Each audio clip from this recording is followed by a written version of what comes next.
En Holanda, en el siglo XIX, la gente era la más bajita de Europa. Y hoy sabéis que los holandeses son los más altos. ¿Cuál es el problema de Holanda? Holanda está por debajo del nivel del mar. Entonces, es muy húmedo y lo único que se daba era la papa y el maíz. Entonces, solamente comían eso. Dieta pobre. Y luego, además, tú en Holanda excavas un poquito y en medio metro ya tienes la capa freática, porque el nivel del mar está mucho más alto. Entonces, como hay mucha ganadería, esas aguas estaban contaminadas, que es la misma situación que está, por ejemplo, en el Chimborazo. Tienen aguas muy contaminadas y consumen solamente papa y maíz. Entonces, por eso en el Chimborazo la gente es muy bajita. Entonces, si tú quieres cambiar, lo que tienes es que darle alimentos variados a tus hijos y agua limpia. Yo lo digo porque tuvimos un proyecto de filtros y claro, yo llego allí, gringo. No, es que su agua no se puede ver y todo el mundo diciendo, sí, claro, no puedes ver tú que eres un flojo, pero nosotros llevamos bebiendo toda esta agua y no nos pasa nada. Y no es verdad, hay las bacterias Escherichia coli enteroagregativas que afectan al crecimiento de los niños, ¿no? Entonces, todo este tipo de cosas os vais a tener que enfrentar cuando seáis médicos y la manera es de que la gente os entienda es porque vosotros habláis desde la autoridad y desde el conocimiento científico, ¿de acuerdo? Seguimos, vamos con esta. Entonces, va a haber dos tipos de proteínas. Las globulares, que son las que hemos visto, que pueden tener estructuras secundarias o no, ¿de acuerdo? Pueden ser estructuras terciarias, si solamente es una proteína, o cuaternarias, si son varias, y las fibrosas. Las fibrosas son, por ejemplo, la queratina o el colágeno, ¿no? La queratina de las uñas, pelo, o el colágeno. El colágeno son hélices, 3 hélices que están, digamos, solapadas. ¿Qué quiere decir que estén solapadas? Porque son cadenas muy grandes. Vamos a ver. Tenemos que estas células son células de un tejido y las fibras de colágeno son fibras que abarcan muchas células y lo que hacen es compactan los tejidos. ¿Ok? Bien. Entonces, si estas estuvieran entrelazadas así, las fibras se romperían, ¿no? ¿Lo veis? Pero si las hacemos así,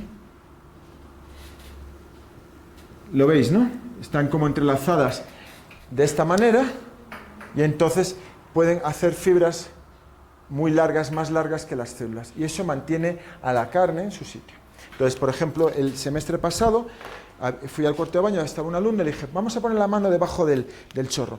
Mi mano, la veis así normal, pero cuando está debajo del chorro la piel me hace así. ¿Por qué? Porque yo estoy perdiendo colágeno, ¿no? El del alumno simplemente se deprimía así un poquito. Entonces, claro, el problema es que a mí, envejecer no me supone ninguna diferencia, porque cuando yo era un pelado, salí a la calle, las chicas no me miraban, yo ahora tengo 52 años y me siguen sin mirar, o sea, entonces no ha habido ninguna diferencia. Pero, ojo, porque a las mujeres eso les causa un trauma. Las mujeres llegan a mi edad, ya las dejan de ver.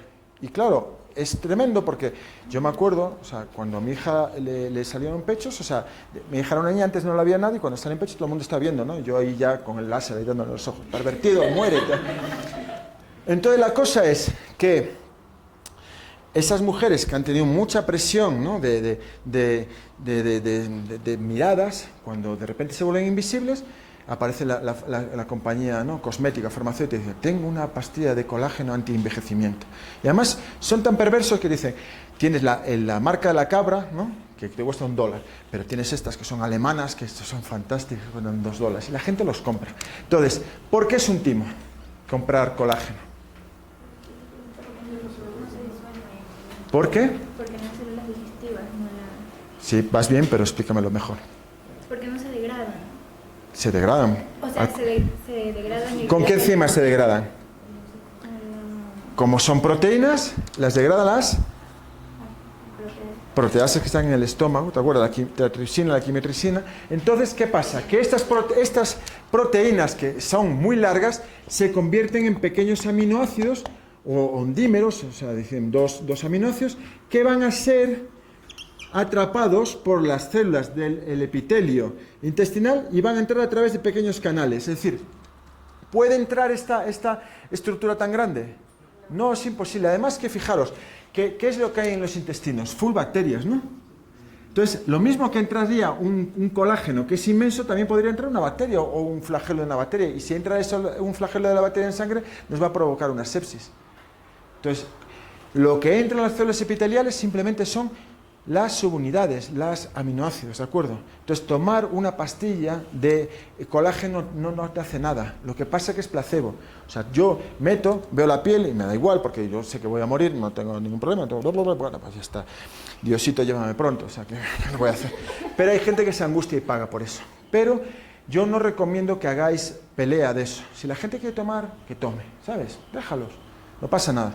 Yo solamente daría la pelea en el caso de los antivacunas, ¿no? Cosas de este estilo. Ahí es donde... ¿Y con las cremas que tienen colágeno? No valen para nada. Y son carísimas. Y no valen para nada. ¿Qué es lo que vale? O sea, yo tengo un amigo, que es un año más joven que yo. Lo ves y parece un viejo. ¿Yo por qué no? Porque yo he fumado. A veces he fumado algo, ¿no? Eso lo corto, ¿no? Pero a veces, pero he fumado poco, él fuma full, ¿entiendes? Entonces, yo hago deporte, él no, tal. Entonces, ese tipo de cosas. Si nosotros estamos hidratados y llevamos una vida sana, nos mantenemos bien. Pero, es decir, el envejecimiento es el envejecimiento. Mírame, soy tu futuro. O sea, tú con 50 años estarás como yo, claro, es decir, y vamos para eso. ¿Qué es la única posibilidad de estar jóvenes? Es tener hijos, punto. Yo parezco del Opus Dei, pero bueno. O sea, pero es verdad. Tener hijos te mantiene joven. Entonces, por ejemplo, aquí vemos, por ejemplo, cuántos tipos de estructuras secundarias distintas vemos. Tipos distintos. 2, ¿verdad? ¿Quién ha dicho 2? Venga, sal ahí. Venga, campeón. Sal, enséñame. ¿Dónde están los 2 tipos?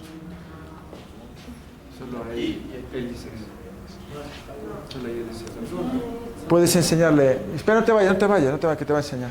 Enséñale que solo hay hélices. Claro, es que eso es lo que tenéis que trabajar en grupo. ¿Ves las flechas? No las ves. Entonces son hélices alfa, ¿de acuerdo? Bien. Seguimos. Si yo os pongo esto y digo, ¿qué es una estructura terciaria o cuaternaria? Fijaros que es una proteína que yo he puesto bien claro el extremo C y el extremo N terminal, ¿de acuerdo? Porque estamos en terciaria o cuaternaria. No sé. ¿Qué me dices tú? Sal, venga, va. Demuéstrame por qué es cuaternaria, venga, va.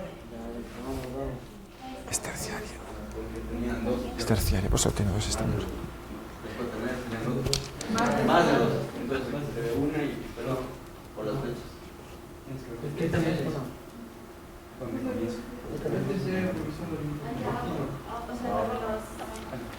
Yo solamente veo 2 extremos. ¿Veis 2 extremos? Entonces será terciaria, perfecto.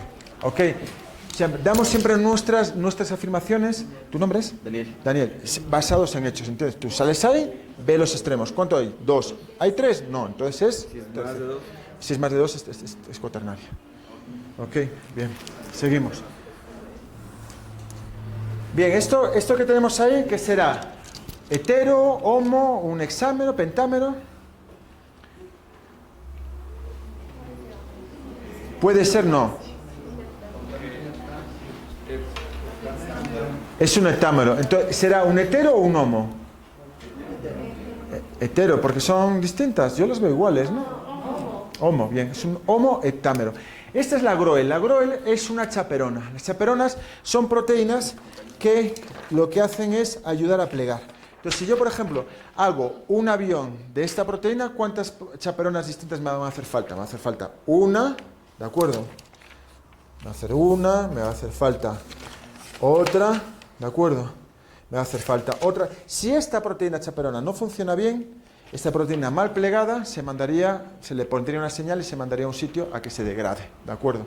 El cuerpo humano tiene esos mecanismos, o sea, detecta lo mal plegado y lo destruye. Entonces, la Groel, para ver el funcionamiento, entráis aquí, hay 2 videos, el corto y el largo. Entonces, son los videos de video corto de plegamiento de proteínas. Entonces, se ve la Groel, cómo funciona. ¿De acuerdo? La Groel es una chaperona, se mete, va plegando y el plegamiento ocurre como si fuera una especie de línea de montaje de carros, ¿no? O sea, primero se pone una parte, otra y al final tienes estructuras complejas porque nosotros podemos tener proteínas tan complejas como esta. Bien. Entonces esta proteína es una proteína transmembrana, ¿no? Esta parte está en el citosol. Y por aquí hay un canal. Esta proteína es la proteína que se va a bloquear con la quinina. ¿Ok? Entonces, Pedro Leiva hizo unas observaciones y descubrió un principio activo que duró 300 años en la farmacopea y luego dio lugar a las fluoroquinolonas posteriormente. Entonces, ¿cómo funciona? Fijaros, si aquí pasa agua, estos aminoácidos de aquí van a ser hidrofóbicos o hidrofílicos. Hidrofílicos. Bien, entonces, fijaros, si yo esto lo amplío, ¿no? Y tengo algo como un canal como esto. Y aquí baja la molécula de quinina, ¿no? Y aquí va a haber unas cargas, positiva, positiva y positiva.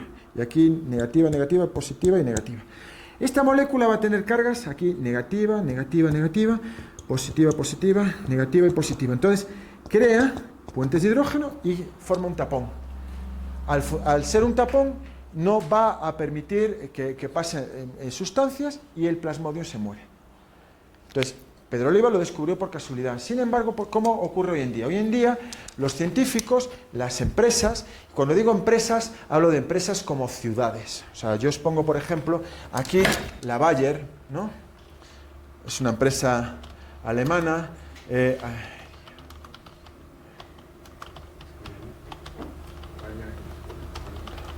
Y sale las fotos de cómo son estas empresas. Estas empresas son monstruosas. En Leverkusen tienen...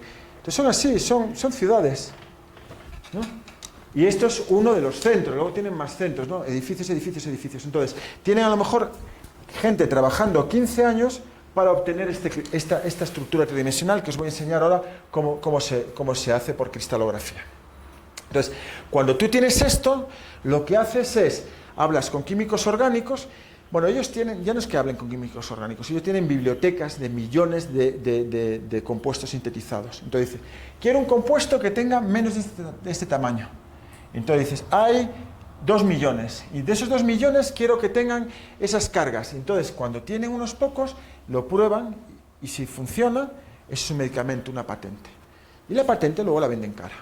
Entonces, por ejemplo, hay un producto que sirve para curar la ceguera de los ríos, que es una enfermedad que ocurre en África y la gente la deja ciega. Y en África no se vende, ¿por qué? Porque no pueden pagarla. ¿Para qué se vende? Se vende para cosmética, porque muchas mujeres en Europa y en Estados Unidos tienen bigote. Entonces echan ese producto y les aparece el vello facial. Lo pueden vender porque quien lo puede comprar. En África sería más necesario, pero como los pobres no tienen plata, pues entonces lo dejan botados de la mano de Dios. Entonces, vamos a ver cómo... Si yo ahora, por ejemplo, os digo, esta aminoácido que está aquí, ¿qué características químicas tiene? ¿Me estás enfocando con la cámara? ¿Sí? ¿Qué características químicas tiene? ¿Es hidrofílico, hidrofóbico? Hay quien lo ve claro. ¿Por qué? Porque estos son ácidos grasos, ¿de acuerdo? Si no, esto no estaría estabilizado. Y este sería hidrofílico o hidrofóbico. Claro. Exactamente, o sea, ya sabéis un montón de cosas. Entonces vamos a ver cómo se hallaría, por ejemplo, esta estructura que sería terciaria, cuaternaria, terciaria, ¿no? ¿Cuántos elementos secundarios tiene? Hélices alfa y láminas beta antiparalelas, muy bien. Entonces, para eso tenemos que purificar la proteína y obtener un cristal. Y ese cristal se pone en esta mano robótica. Y ahora os voy a explicar cómo funciona, ¿de acuerdo? Vamos a ver. Nosotros bombardeamos el cristal con un rayo de rayos X y vamos a ver si el rayos X difracta. Entonces, dos cosas importantes. Nosotros, para que entendáis la difracción de rayos X, imaginémonos que me dan con un chorro de agua de los bomberos, así un chorro de agua potente.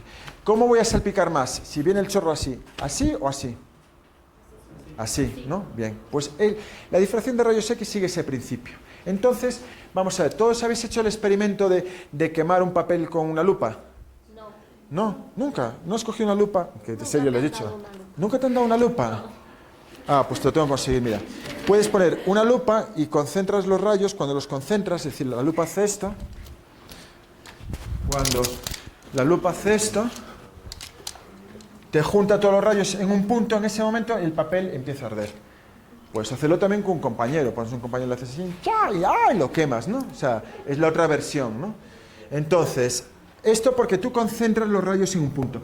Con el aparato de rayos X ocurre lo mismo. Entonces, nosotros tenemos todas las proteínas orientadas hacia el mismo sitio. ¿Por qué? Porque las hemos cristalizado. ¿Qué es un cristal? Un cristal es, si yo os doy colchones y digo, ¿cómo quedaría más ordenado? ¿Botándolos así a la buena de Dios o poniéndolos apilados? Eso es un cristal. Un cristal es moléculas que se orientan todas para el mismo lado. Entonces, tienen esa forma. Entonces yo, ahora, cojo y lo mismo que con una lupa, concentro los rayos aquí. Si los concentro aquí, atraviesan fácilmente porque aquí no hay nada más que un aminoácido. Pero si les doy así, aquí hay 1, 2, 3, 4, 5 aminoácidos y entonces hay más difracción. ¿Lo veis, no? Entonces, yo voy moviendo ese haz. ¿Aquí hay difracción? Sí, porque hay varios. Aquí también, aquí también. Aquí ya no, porque ya no hay. Entonces la máquina gira hasta que encuentra esta posición y aquí vuelve a difractar. Pero ha registrado el ángulo. Sigue, va moviéndose el haz. Entonces ese movimiento también está siendo registrado por la computadora. Cuando llega aquí, ¿hay difracción? Ya no, porque ya aquí no hay aminoácido. Entonces la máquina va buscando hasta que encuentra esta posición y graba el ángulo y sigue difractando. De esa manera va recorriendo toda la molécula, ¿de acuerdo? Hasta que acaba. Y entonces luego le das un botón y te sale algo como esto. O como esto. Entonces tú ahora sabes que aquí hay un hueco y aquí puedes diseñar una molécula para que se una y lo que sea. Y lo que trabajan los químicos. Cuando lo consiguen, hacen la patente y eso es un medicamento, ¿de acuerdo? Entonces, por ejemplo, aquí tenemos una porina y esta es una porina que estos van a ser hidrofóbicos y esto va a estar en una membrana para permitir pasar cosas. Entonces, yo si quiero hacer un tapón, le digo a los bibliotecarios de moléculas, quiero una molécula de ese tamaño, que entre, que tenga unas cargas, que cuando entre tal, y es como se diseñan los fármacos. Bien, entonces ya estamos acabando, vamos a ponernos a hacer el examen, pero antes solamente contaros que hay dos técnicas principales. Para ver pesos moleculares utilizamos la electroforesis. La electroforesis funciona como la de agarosa, los mismos principios. Ponemos aquí, metemos corriente, como las proteínas están apanadas de cargas negativas, migran. Las más grandes quedan arriba y las más pequeñas van hacia abajo. ¿Qué? ¿Por el peso? Sí, por el peso. O sea, las más pequeñas avanzan más por este gel y las más grandes se quedan retenidas. Y como ponemos siempre aquí un marcador de tamaños conocidos, podemos saber el peso. ¿Ok? Bien, esto lo vais a hacer este año en el laboratorio, en prácticas. Y no me quería sin que conozcáis esta máquina, que esta máquina la tienen en Guayaquil, pero no la tenemos en Quito todavía. Y este tipo de máquinas, esperemos que sean más baratas cuando vosotros os licenciéis, es un Malditov. Estas máquinas son fantásticas. Una vez que las conoces, no quieres cambiarte a otra cosa. Entonces yo, por ejemplo, trabajamos con bacterias, cuando queremos hacer tipificación fina, la mandamos a Guayaquil, y en Guayaquil nos dicen, es tal bacteria. ¿Cómo funciona esta máquina maravillosa? Esta máquina maravillosa salva vidas, ¿no? Por ejemplo, Cristina, que no está vacunada, tiene una infección en la garganta, y si está en Quito, a ver Cristina, dame, y le pongo una placa. Al día siguiente, ya ha crecido, aíslo la bacteria y le hago una dilución para hacer un antibiograma, y si hay suerte, me sale el antibiograma al día siguiente y le puedo dar el antibiótico correspondiente. Pero a lo mejor es demasiado tarde, ¿de acuerdo? Y como no está vacunada, se muere. Y estas cosas pasan. Hay gente que se está muriendo porque ha pasado con una actriz de Hollywood. Hay padre de la novia 1 es morena, padre de la novia 2, la novia es rubia, y la morena, esa se murió en Hollywood porque tenía Streptococcus pneumoniae resistente a antibióticos. Toma un antibiótico, la semana toma otro, volvió la tercera vez y ya tenía la bacteria de sangre y se murió. Entonces, si Cristina estuviera en Guayaquil, coges una muestra, la metes en un tubo y la tratas con proteasa, de forma que quedan trocitos. Y esos trocitos los radias. Le das con una fuente de alta energía, capta la energía y cuando apagas la fuente, emite la energía en un patrón de emisión de ondas característico. Entonces tú este patrón lo metes en una base de datos que se llama Mascot, que es como una especie de buscador. Entonces, todas las bacterias ya han sido pasadas por el Marlitov. Entonces, si lo que Cristina tiene es un patrón así, tiene Staphylococcus aureus. Y además incluso te puede dar el patrón de resistencia a antibióticos. Entonces ya le das al antibiótico que le va a salvar la vida. ¿De acuerdo? Es bueno para la medicina porque salváis un paciente, es malo porque es la hija de unos hippies que no la han querido vacunar y sabemos que todos que son estúpidos, ¿no? Pero bueno, es el problema. Entonces, vamos para abajo con la presentación. Vais a ver que hay un montón de ejercicios con soluciones, ¿de acuerdo? Entonces, hacéis grupos de trabajo y los practicáis. Acordaros que tenemos el lunes tutorías, pero os voy a buscar una hora cero para la próxima semana para hacer, digamos, retroalimentación de los exámenes y para practicar un poco cara al examen final que está después del puente de noviembre, ¿de acuerdo?